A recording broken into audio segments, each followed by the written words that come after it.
Instituto Serra Minera presenta Minera FM, la voz que da alcance.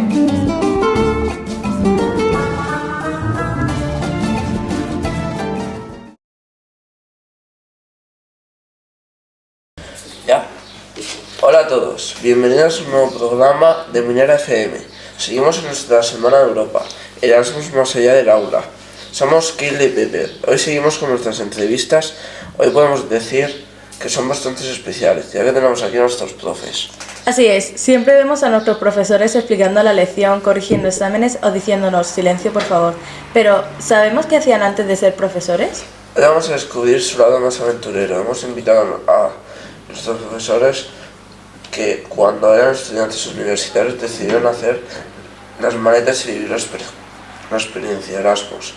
Con nosotros Samuel de Plástica, Mustafa de Religión Islámica, David de Filosofía, Marina de Inglés, Andrea de Francés y nuestra coordinadora de Erasmus Grecia. Bienvenidos. Hola. Gracias, hola. Buenos días. Bueno, en primer lugar queremos saber dónde y cuándo hicisteis vuestro Erasmus y por qué elegisteis ese destino. Pues yo realicé mi Erasmus en el año 2018-2019 en la ciudad francesa de Montpellier, en el sur de Francia, y fue una experiencia fantástica. Elegí esa ciudad porque la Universidad de Granada, donde yo estudié, tenía buenos convenios, entonces el famoso Learning Agreement pues tenía todas las asignaturas, los equivalentes, y por eso decidí irme allí. Yo lo hice también en Francia, en la ciudad de Lyon, cerca de Suiza, y sinceramente es porque se me daba muy mal el francés, curiosamente. Al final terminé siendo profesor de francés. Y por lo mismo, no sabía que había estudiado en Granada, me acabo de enterar. Yo también estudié ahí. Pues yo hice el Erasmus en el año 2005, hace ya unos cuantos, ¿no? 21 años, madre mía. Y lo hice en Lisboa, en Portugal. ¿Por qué ese destino? Muy fácil, mi destino no era Portugal, mi destino era Rennes, la Bretaña francesa, pero tenía que hacer una prueba de acceso, una prueba de examen de idioma, y me quedé durmiendo ese día. Y por tanto me mandaron directamente a donde no había prueba de examen, que fue Lisboa.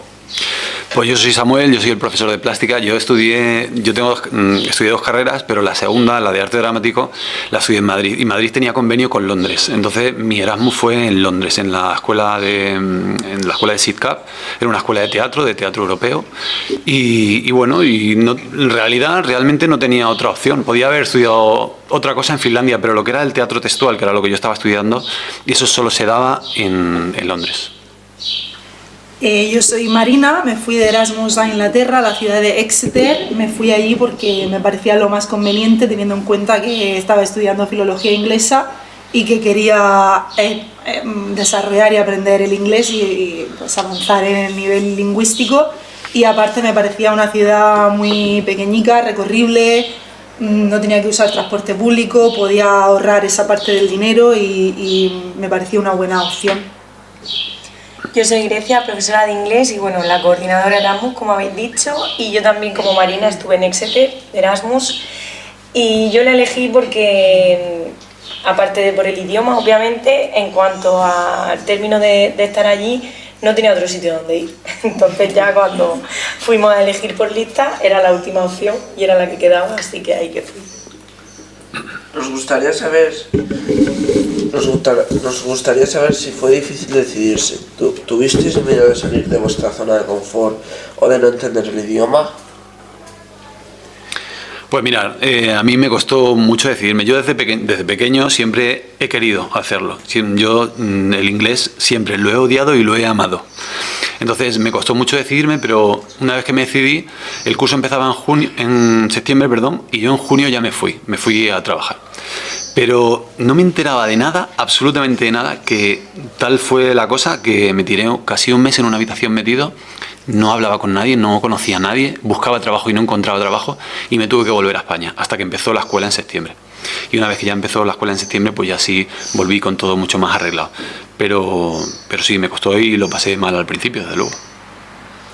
Yo en mi caso, al principio sí, tenía ese miedo a lo desconocido. Es verdad que estudiando traducción e interpretación, era casi obligatorio irse en segundo de carrera. Y bueno, miedo, recuerdo cuando tuve que abrirme la cuenta del banco en Francia, porque el gobierno francés también no daba dinero, bueno, el tema de la residencia, mucho papeleo, y eso sí fue lo que más me costó. Yo en mi caso es verdad que lo tenía clarísimo desde siempre, además yo tenía clarísimo que me quería ir a Inglaterra, no dudé en ningún momento, pero sí es verdad que en el momento de coger el avión ese mes antes pues hay un poco de miedo porque yo era muy joven, tenía 19 años, no sabía hacerme un huevo frito, no iba a hacer la compra, me lo hacía todo mi madre en mi casa y entonces era un poco, me iba sola y no conocía a nadie, estaba sola en otro país por primera vez y sí que daba un poco de vértigo. Pero luego enseguida se pasa rápido cuando empiezas a conocer a la gente. A ver, mi decisión la tenía clarísima. No fue nada difícil decidirme. Los que tuvieron que soportar la decisión fueron mis padres o mi abuelo, que era como, ¿cómo obligan al chiquillo a irse a estudiar? Dicen, no, si no lo obligan. Si se va voluntariamente, dice, no es posible. No, este niño no se va, si es voluntario no se va. Yo lo encierro en la habitación y no se va a ningún sitio. Y bueno, pues, experiencias. En mi caso, bueno, al igual que mis compañeros, lo tenía clarísimo. Es cierto que en ese momento la Universidad de Granada, al tener muchos convenios, nos daba muchísimas más facilidades. No teníamos problemas de convalidación de materias, nada del estilo. Y eso te facilita las cosas hasta cierto punto. Pero lo que sí es complicado es que una vez allí, moverte por el tema del idioma, encontrar alojamiento, abrir una cuenta bancaria, entonces todo eso supone un esfuerzo para una persona joven que nunca ha tenido que vivir eso.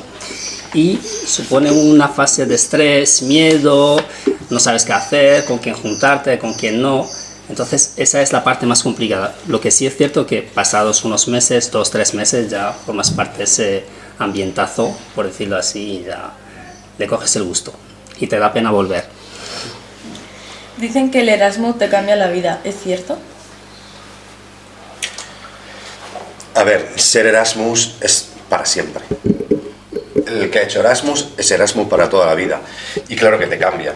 Haces unas relaciones, unos compañeros, unas amistades de diferentes países, incluso mundiales, no solamente europeos, porque yo tenía relaciones con gente de China, México, India. ¿Vale? A nivel europeo parece que es más cercano, pero al final te juntas con un montón de compañeros, de colegas, que aprendes a convivir y aprendes a entender, a relacionarte, a ver su manera de ver la vida, de cultura, creencias, comida, etc. Y todo eso, pues claro, evidentemente te cambia, te enriquece, te aporta, y es otra forma de entender. Una vez que vienes de Erasmus, mi misión era obligar a todo el mundo que se fuese a Erasmus.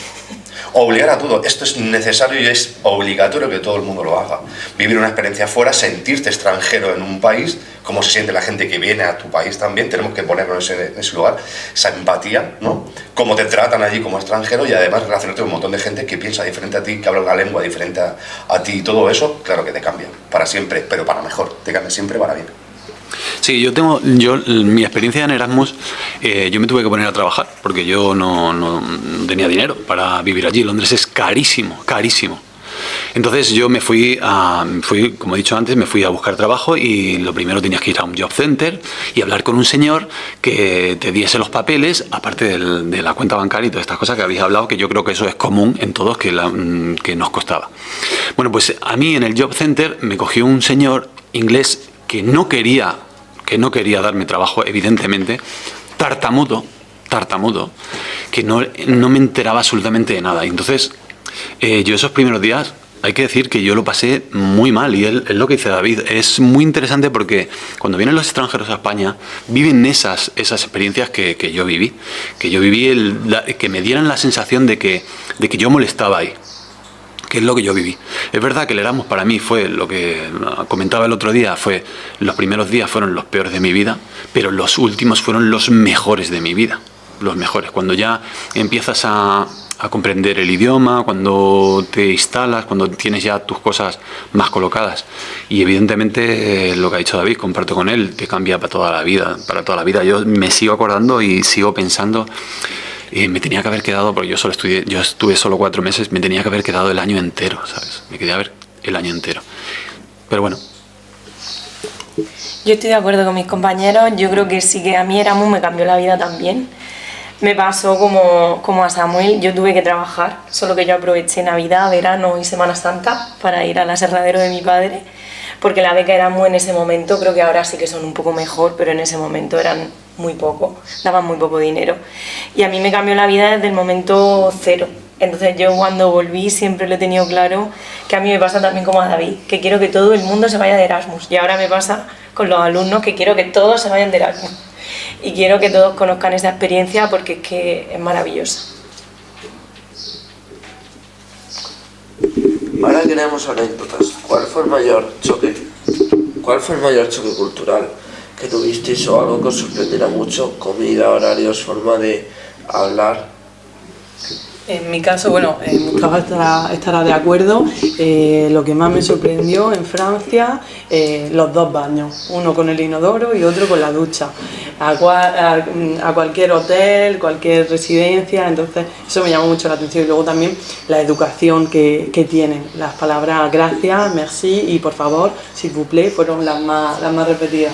No sé si te pasa también, que son muy formales a la hora de hablar, ¿no? Todo el tiempo, monsieur, etcétera, etcétera, ¿no? Muy correctos, cosa que no tenemos aquí en España. Y luego los horarios también, los comederos universitarios, nosotros siempre íbamos tarde, entre comillas tarde, y siempre que llevábamos decía, ¿españoles o italianos? Claro, ellos a las 12 ya están comiendo, nosotros a las 12 no es hora de comer, ¿no? Es muy tempranito. Entonces hay algunas cosas que sí notas esa diferencia entre un país y otro, a pesar de pues, estar muy pegados unos a los otros. Bueno, a ver, mi choque cultural también fue un poco como mismo que Mustafa y que Andrea. El tema de la comida, los horarios, a las 12 era ya en la universidad, la cantina empezaba a funcionar y por la tarde, a las 7 de la tarde cenando, que yo tenía que cenar 3 veces, a las 7, a las 10 y luego a las 12, ¿no? Un poco es eso, que ellos ya a partir de las 12 es tarde. Yo llegaba, un día salía de fiesta, me levantaba a las 12 de la mañana, llegaba al bar de abajo, a mi cantina, con los que regentaban el bar y le decía, buen día, y me decía, buena tarde. Digo, como buenas tardes, sí, a las 12. Y para ellos eso lo tienen muy instaurado. A las 12 ya es por la tarde, a las 12 hemos comido y eso a mí, pues evidentemente me tuve que hacer a eso. Y luego otra forma, la cuestión de la forma de hablar, de que parece que el portugués es igual que el español y llegas allí y dices, no me entero de nada.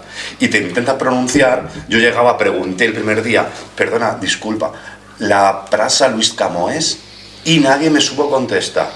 Y cuando repetí la misma frase 5 veces, salta una viejecita y dice, Luis Camões, pronto Camões. Pero entonces era como si te he dicho lo mismo, Luis Camões, porque no me has entendido. Entonces ese concepto de que tienes que hacerle en la lengua, en el idioma, machacar mucho en los finales Camões y darle ese toque ahí cerradísimo, si no te entiendo. Y digo, eso me cuesta a mí un huevo. Pues bueno. Sí, yo exactamente lo mismo, destacaría el tema de los horarios a los que nunca me acostumbré y no puse tampoco mucho énfasis en acostumbrarme. Y el primer choque de realidad fue el día que llegamos, que llegué como a las 5 de la tarde y yo llevaba 2 maletas llenas de ropa y de tal, pero no llevaba almohada o no llevaba edredón y fui a comprar a Primar a eso de las 6 y estaba cerradísimo. Y por supuesto que fue el primer choque de cómo esta gente ya, todo cerrado, o sea, no habían tiendas abiertas, supermercados abiertos, todo cerrado. Y luego el tema lingüístico, es verdad que es un choque porque yo venía de la universidad a estudiar 2 años, más toda mi vida estudiando inglés, tenía un buen nivel de inglés y de repente no entendía nada. Y era como, ¿cómo es posible que esto me esté pasando a mí aquí, que soy buena en inglés, que sé inglés? Ahí hay un periodo, una fase hasta que te acostumbras y te haces al acento, que bueno, que sí que es un choque también al principio. No sé si os pasó a las que fuisteis a Inglaterra lo mismo que a mí, pero yo siempre pensé, ¿por qué ponen una alfombra en el baño? ¿Por qué ponen, para cuando tengo que salir de la ducha, una alfombra pegada al suelo que cogía humedad y olía? Eso es una de las... ponen en todas partes. Ya, pero ¿por qué en el baño? Y la típica moqueta, es decir, joder, lo más antihigiénico es una moqueta. Claro. Y en Francia el tema de no había persiana. Entonces yo recuerdo que mi madre tuvo que hacerme como unas pequeñas cortinas porque era horroroso.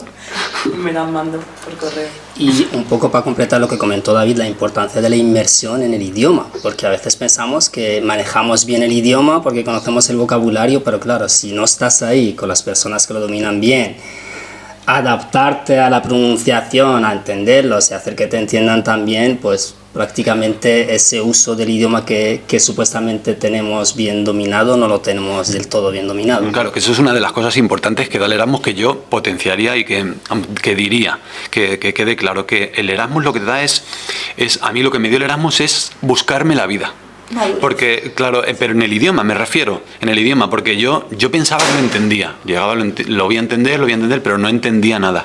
Entonces lo que hacía era, ¿cómo puedo buscarme la vida para comprar esto, para comprarme lo otro? Lo que quiero decir que en clase muchas veces nos lo ponemos muy fácil, leemos un texto y nos hacen preguntas, pero en la vida real hay otra cosa. Yo ahora, por ejemplo, cuando estudiaba en la escuela de idioma, yo me acuerdo que mis compañeros estaban como súper tímidos porque a lo mejor no sabían, y a mí me da igual, porque yo lo que te da el Erasmus es aprender a comunicarte, sea como sea. Y luego, claro, el que pasa más tiempo en ese país, pues el idioma lo va adquiriendo mucho más amplio, pero desde luego al principio te tienes que buscar la vida. Y eso es una de las cosas más importantes que para mí me ha dado el Erasmus. Que también hay que recordar el tema de los guetos, ¿no? Luego hay guetos de españoles, guetos de italianos, guetos, o no, de cada país, porque normalmente es lo más natural, ¿o no? Pues siempre nos empezamos a juntar según el país de procedencia a veces. Entonces, yo no sé si se dio en vuestro caso, o no, de formar un pequeño grupito de españoles, o no, y luego había otro pequeño grupito de italianos. Pero yo creo que es una cosa natural y pero no es lo ideal para mejorar el idioma. No es lo ideal, pero es típico. Pero pasa. A ver, por ejemplo, yo en mi caso sí que viví con inglesas, Yo también. excepto una chica que de Asturias, y luego sí que teníamos el grupo de españoles. De hecho, con ese grupo nosotros seguimos teniendo relación y vamos, somos la familia Erasmus y es lo mejor que me ha dado el Erasmus. Aparte de, como ha dicho Samuel, ya no sobrevivir, a mí me quitó la vergüenza. Yo me fui a Inglaterra siendo muy tímida en septiembre y yo volví en julio, que vamos, yo no sabía lo que era la timidez en ese sentido. Y además los amigos de Erasmus, que para mí es mi familia. Eso es importante también. En mi caso realmente fue particular porque ni siquiera éramos el grupo de españoles, éramos el grupo de los murcianos. Digo, es que no es posible. O sea, no es posible que además haya gente de mi mismo pueblo que estudia medicina, otro estudia de tal, y que hayamos coincidido todos aquí a la vez. Entonces hicimos el clan de los murcianos, donde hacíamos comidas por los fines de semana de comida murciana, hacíamos mojete, hacíamos michirone, nos mandaba nuestros padres las habas ahí secas con el trozo de jamón, todo ahí, nos lo mandaban por correo, y entonces nos montamos un clan murciano muy guay, que luego evidentemente pues hay que abrir y decir ya está bien, nos vemos otra vez en Murcia el año que viene, déjame un poco que relacione con otra gente. ¿Hubo alguna crisis en el extranjero, algo que os saliera mal pero que ahora recordéis con risa?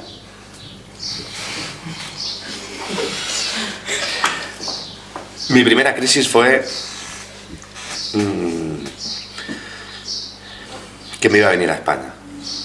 Sí, la primera, porque lo que habéis comentado antes, no era capaz de abrir una cuenta bancaria. Yo llevaba en efectivo, pues que a lo mejor 500 euros, 600 euros, me pedían para alquilar una casa el doble con 2 meses de fianza y necesitaba como 1.500, entonces llegaba al banco y me digo, a ver, por favor, necesito abrir una cuenta que mis padres me manden dinero, y me dicen, ya, pero es que usted no tiene residencia, digo, ya, que para eso lo quiero. Bueno, entonces ahí estuve como discutiendo un montón en el banco durante 3 días, yo vivía en una pensión, tuve que llorar, tuve que hacer de todo allí un circo, les dejé mi móvil, mi documentación, todo, llorándole que por favor me abriese la cuenta, que no me tenía ningún problema, que yo era una persona legal, que era una persona buena, que necesitaba ayuda, de tal, me sentía ahí tan solo y tal, dije, es que si no pasa esto me vuelvo otra vez a España. Y entonces pues el banco, saltándose la ley, me tuvo en cuenta, fue empática, después de 2 o 3 días hablando con ella en el banco, en la oficina, me abrió la cuenta, mis padres pudieron mandar el ingreso y ya pude pagar los 2 meses de fianza por adelantado más el mes de la casa, y pude tener un techo en el que estar, pero eso fue realmente complicado. Me pasó exactamente lo mismo, pero yo me tuve que volver. Yo me tuve que volver a España. Yo me fui el primer mes, busqué trabajo, no me lo dieron, no me daban la cuenta bancaria, no me hacían nada, me tuve que volver. Y cuando volví en septiembre, encontré a mi ángel, la secretaria de la escuela. Dice, no te preocupes, yo me busco la vida por ti. Cogió el teléfono, empezó a llamar a bancos. Claro, yo no tenía ni idea de inglés. Hablaba con los bancos, tiene esta situación, ¿qué necesitas este papel? Me hizo todos los papeles posibles. Yo fui al banco con un papel, el banco me dio la cuenta bancaria, con eso me daba posibilidad de poder trabajar. Me puse a trabajar en un McDonald's de 6 de la mañana a 8 de la mañana haciendo hamburguesas, porque los ingleses a las 6 de la mañana comen hamburguesas. Y como no sabía hablar inglés, pues acabé fregando suelos, básicamente, en el McDonald's. Pero bueno, esa fue mi crisis.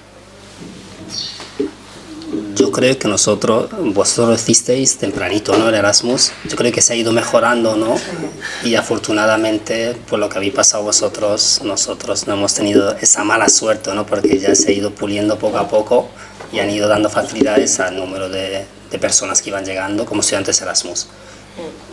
Estoy de acuerdo. Nosotros a la hora, por ejemplo, de abrir la cuenta, y bueno, yo ya me fui con la casa encontrada. Entonces eso también tiene muchas ventajas. Pero en el banco no nos pusieron ningún tipo de problema tampoco. ¿Fue fácil hacer amigos? Queríamos saber si conserváis algún contacto o amistad de aquella época. En mi caso fue muy fácil, muy fácil. Todas las españolas del grupo de la Universidad de Granada, y claro, íbamos juntas a hacer todos estos trámites del banco, la residencia, en la universidad y demás. Y fue muy fácil. Eso nos unió de por vida. Yo no sé qué hubiera hecho si no hubiera sido por ella. Además tengo muy buenos recuerdos, seguimos manteniendo ese contacto y bueno, allí son nuestra única familia, entonces es un vínculo muy difícil de romper. Yo creo que es súper fácil para todos porque todos estamos en una situación un poco de soledad y todos buscamos hacer amigos, entonces es muy fácil encajar incluso con gente con la que realmente no tienen mucho en común, pero tienes eso en común, exactamente, tienes eso en común que no es poco. Y sí, por supuesto, yo en mi caso tenía mi grupo de amigos españoles, mi grupo de amigos murcianos, y luego los ingleses con los que yo vivía con 7 ingleses, que no era tan fácil obtener ese grado de amistad porque ahí es complicado, pero bueno, vivía con ellos y también estaba ese grupo. Y sí, es una de las mejores cosas de la experiencia Erasmus, por supuesto que sí. Ahora que sois profesores en nuestro centro, ¿creéis que esa experiencia Erasmus influye en cómo dar clase hoy?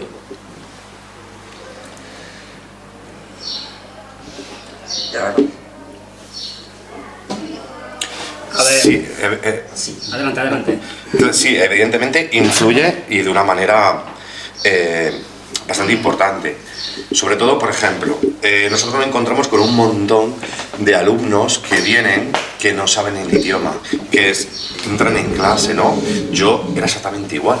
Me sentaba en un aula, en una clase, y era como, es que no me entero absolutamente de nada. Y yo estaba en esa situación en la que muchos alumnos están ahora. Yo los entiendo, los comprendo, me pongo en esa posición empática, ¿no? Y es como, vale, al principio va a ser duro, no te enteras de nada, pero te aseguro que ese proceso de inmersión lingüística, que creo que es uno de los mejores sistemas para aprender la lengua, ¿no? Llegará un momento en que tu cerebro hace el chip, esa desconexión o conexión con el idioma propio, ¿vale? Y dices, ¿por qué? Ahora empiezo a entender, mi oído, hay algo que ha hecho el cerebro, clic. Entonces eso también intento transmitírselo a nuestros alumnos que vienen con desconocimiento del español, que es como, no os preocupéis, esto lleva un proceso, es lento, pero os aseguro y os garantizo al 100% que llegará un momento que vais a estar totalmente introducidos en la lengua, la vais a entender fuera de lo que sea escritura, gramática y demás, pero por lo menos lo que es oír, poder hablar y entender y tal, y escuchar, seguro que en 5, 6 meses, 7 meses, el cerebro desconecta o conecta con ese chip y entonces aparece la integración idiomática. En mi caso, bueno, tiene una influencia directa con mi asignatura. Yo les animo a que sigan estudiando una segunda lengua extranjera. Hoy en día los idiomas en este mundo tan globalizado, pues, y en esta Europa tan multilingüe, es imprescindible. Entonces, claro, le animo a que si pueden, pues se marchen y disfruten de esta experiencia. Y por último, si tuvierais que resumir una frase que os aportó Erasmus, ¿cuál sería? Mira, yo la frase con la que más me he reído de Erasmus, que lo quería traer aquí, es en inglés, "two piece of kitchen". Es una de las frases con las que más me he reído. Yo siempre iba a un sitio, es una anécdota, que yo siempre iba a un sitio a comprar pollo, porque era muy típico en ese momento el pollo frito, y entonces yo llegaba y decía two piece of kitchen, que es 2 piezas de cocina. Entonces los señores se rían muchísimo, porque claro, yo confundía kitchen con chicken.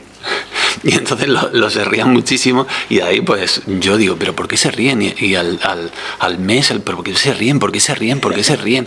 Y claro, luego llegó un amigo que también era Erasmus, que era profesor de inglés, y dice, oye, ¿tú sabes el que le estás diciendo que te pongan 2 piezas de cocina? ¿Sabes?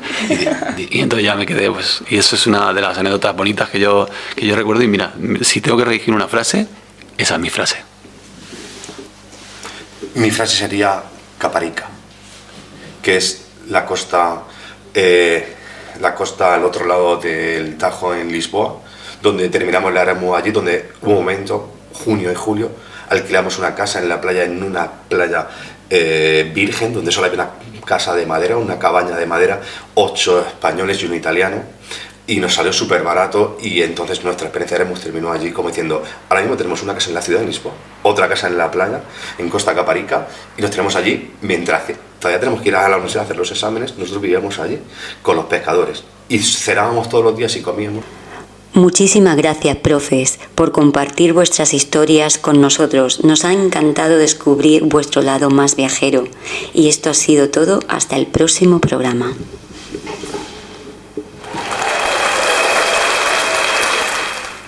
FM. La voz que da cante.